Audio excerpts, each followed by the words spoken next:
இறை இயேசுவில் அன்புமிக்கவர்களே, தவக்காலம் இது அருளின் காலம். இக்காலத்தில் ஒப்புரவு அருட்சாதனம் செய்தல், ஆடம்பரத்தை தவிர்த்தல், பிறருக்கு மன்னிப்பு வழங்குதல் மற்றும் விவிலியத்தை வாசித்தல் போன்ற ஆன்மீக ஒழுக்கங்கள் முக்கியமாக கடைபிடிக்கப்பட வேண்டும். தினமும் நம்முடைய ஆலயங்களுக்கு சென்று திருப்பலியிலே கலந்து கொண்டு, சிலுவை பாதையிலே கலந்து கொண்டு, இல்லந்தோறும் சென்று முதியவர்களை சந்தித்து அவர்களுக்காக ஜெபிப்பது மற்றும் வெள்ளிக்கிழமைகளில் மாமிசம் உணவு தவிர்த்தல், ஏழைகள் தேவை உள்ளவர்களுக்கு பண உதவி அல்லது பொருள் உதவி செய்தல், இப்படி நற்செயல்கள் புரிதல்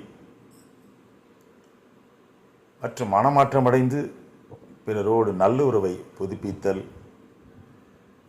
ஆடம்பரம், ஆடை, நகை மற்றும் பொழுதுபோக்கு அம்சங்களை குறைத்து எளிமையான வாழ்க்கை வாழ்வதுதான் தவக்காலம்.